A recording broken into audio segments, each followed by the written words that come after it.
Trauma होता क्या है, ऑर्थोपेडिक ट्रॉमा होता किस वजह से, जब ट्रॉमा होता है तब होता क्या है। जैसे अगर हम चल रहे और हमारे साथ ही कुछ ऑर्थोपेडिक ट्रॉमा हुआ, गिर गए या चोट लगी, तो उसके लिए हमें क्या करना चाहिए। अगर हम डॉक्टर के पास पहुंच गए, अब डॉक्टर्स क्या करेंगे, काफी बार आपको सर्जरी की भी जरूरत पड़ सकती है।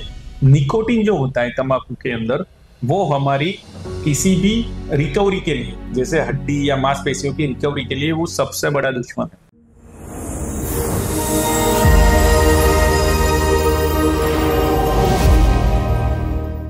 हेलो दोस्तों, आज हम जानेंगे कि ट्रॉमा होता क्या है, मेनली ऑर्थोपेडिक ट्रॉमा।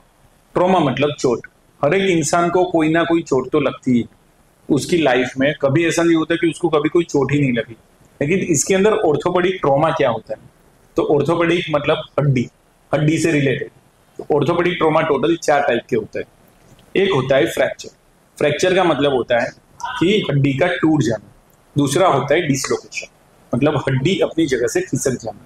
थर्ड होता है लिगामेंट इंजरीज, अगर स्नायु खींच गए हैं या टूट गए हैं, जैसे एसीएल लिगामेंट, पीसीएल लिगामेंट, तो उसको बोलते हैं लिगामेंट इंजरीज।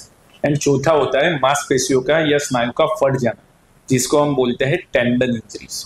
ऑर्थोपेडिक ट्रॉमा होता किस वजह से, अगर हम चल रहे हैं, गीला फर्श है, गिर गए, ट्रॉमा हो सकता है।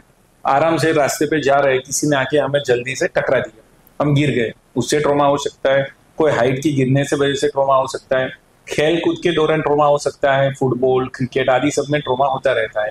वेहिकुलर एक्सीडेंट मतलब वाहन अकस्मात की वजह से भी ट्रॉमा हो सकता है। जब ट्रॉमा होता है तब होता क्या है, आदमी की जिंदगी जैसे रुक सी जाती है। अगर बड़ा ट्रॉमा है तो उसके लक्षण क्या क्या होते हैं। लक्षण में जब भी कहीं किसी जगह पे चोट लगती है, उस टाइम पे वहां पे सूजन आ जाती है, बहुत ज्यादा दर्द होता है, आदमी अपना हाथ या पैर ठीक से हिला नहीं पाता अगर हाथ या पैर में चोट लगी हुई है तो। अगर ब्रेन में चोट लगी हुई है, अगर सिर की हड्डी में चोट लगी हुई है, तो बेहोश हो सकता है, उसे कान या नाक से खून निकल सकता है, उसको वॉमिट जैसा हो सकता है।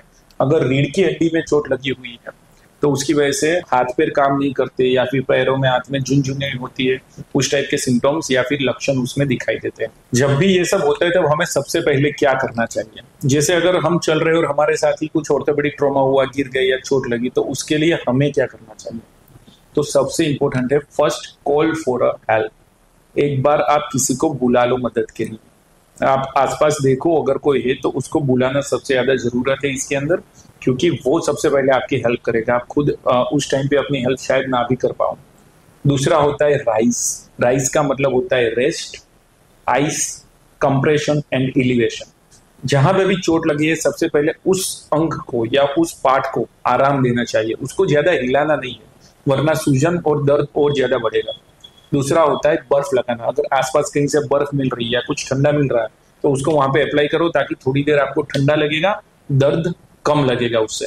थर्ड होता है कंप्रेशन। उसको पकड़ के रखे उस पार्ट को, कंप्रेशन देके रखे, या फिर स्प्लिंटिंग दे। आसपास कहीं पे कार्डबोर्ड मिल रहा है या फिर लकड़ी का कुछ टुकड़ा मिल रहा है, जिसको आप दुपट्टे या पट्टे से उसके साथ बांध दे, तो फिर वो पार्ट हिलेगा कम, तो उससे आपको दर्द कम होगा। और लास्ट होता है इलिवेशन, मतलब जिस हाथ में या पैर में कहीं पे भी आपको चोट लगी, तो उसको थोड़ा सा ऊपर कर देना है, ताकि हाथ और पैरों में, उंगलियों में या अंगूठों में सूजन ना आए। ये होता है राइस। इसके बाद अगर आपको ऐसा लग रहा है कि नहीं, ये चोट गंभीर है, अभी भी मुझे दर्द ज्यादा हो रहा है या फिर परेशानी ज्यादा है, तो फिर जो भी आसपास नजदीक ऑर्थोपेडिक सर्जन यानी कि हड्डी वाले डॉक्टर जो आसपास हड्डी विशेषज्ञ उपलब्ध है, आपको उनके पास जाना चाहिए और उनको एक बार कंसल्ट करवाना चाहिए, उनसे एक बार निदान करवाना चाहिए। ओके, ठीक है, चलो। अगर हम डॉक्टर के पास पहुंच गए, अब डॉक्टर्स क्या करेंगे, तो पहले तो डॉक्टर आपको जांचेंगे, एग्जामिनेशन करेंगे कि आपको जो चोट लगी है उसकी गंभीरता कितनी है। अगर वो चोट ज्यादा गंभीर नहीं है, तो हो सकता है कि वो बस आपको थोड़ा सा स्प्लिंट करके घर भेज दे और कुछ मेडिसिन लिख के दे कि बस आप थोड़ी सी दवाई ले लो, आप ठीक हो जाओगे, बस रेस्ट जरूरी है, रेस्ट एंड आइस। अगर वो चोट ज्यादा गंभीर है, तो हो सकता है वो आपको एक्सरे करने की एडवाइस दे। अगर ब्रेन में चोट लगी है या फिर एब्डोमेन मतलब कि पेट में चोट लगी है, तो शायद आपको सीटी या एमआरआई की भी वो एडवाइस दे सकते हैं। उसके बाद क्या होता है, उसके बाद डॉक्टर देखते हैं कि हड्डी की चोट या फिर डिसलोकेशन या लिगामेंट और टेंडन इंजरीज कितनी गंभीर है। वो हो सकता है कि दवाई से ठीक हो जाए, या फिर आपको फिजियोथेरेपी की एडवाइस दे सकते हैं। काफी बार आपको सर्जरी की भी जरूरत पड़ सकती है। एक बार सर्जरी हो गई या फिर एक बार आपका जो भी प्लास्टर है, कास्ट है, वो सब लग गया, उसके बाद क्या? उसके बाद जब भी वो फेज पूरा होता है फिर शुरू होता है रिहेबिलिटेशन। रिहेबिलिटेशन मतलब कि ऑपरेशन या सर्जरी के बाद नॉर्मल स्थिति में वापस आने के लिए जो जरूरत पड़ती है उसको रिहेबिलिटेशन बोलते हैं, जिसके अंदर मेन चीज होती है फिजियोथेरापी। फिजियोथेरापी की जरूरत हमें क्यों होती है? ताकि हम डे टू डे एक्टिविटीज में वापस आ सके, हमारे मसल्स, मांसपेशियां वापस अपनी मजबूताई वापस ले सके, स्ट्रेंथ आपकी वापस आए। इसके साथ और क्या चीजें जरूरी होती है? वो होता है पौष्टिक आहार, फूड। और सबसे इंपॉर्टेंट चीज होती है व्यसन मुक्ति। निकोटीन जो होता है तंबाकू के अंदर, वो हमारी किसी भी रिकवरी के लिए, जैसे हड्डी या मांसपेशियों की रिकवरी के लिए, वो सबसे बड़ा दुश्मन है। तो तंबाकू, सिगरेट, गुटखा, वो सब रिकवरी के दौरान उससे बंद रहना है, उसके दूर रहना है। और अगर हमेशा के लिए बंद हो जाए तो ज्यादा अच्छी बात है। एक बार ये स्ट्रेंथनिंग और वो सब हो गया, फिर क्या? फिर ध्यान रखना है कि हम सेफ रहे। Safety is more important then the surgery. ये चोट लगे ही नहीं, उसके लिए सेफ्टी प्रिकॉशंस फॉलो करना बहुत ज्यादा जरूरी होता है। जैसे बाइक चलाते टाइम आप हेलमेट पहना करो, घर में अगर कहीं पे गीली फर्श है तो उसके आसपास एटलीस्ट कुछ रखा करो कि जिससे हम तुरंत उसको पकड़ सकें। कार जब भी आप चला रहे हो तब ट्रैफिक रूल्स आप स्ट्रिक्टली फॉलो करो। कहीं पे भी अगर ऊंचाई पे काम कर रहे हैं तो पूरा सेफ्टी प्रिकॉशंस के साथ वो हेलमेट और वो सब पहन के काम करना चाहिए।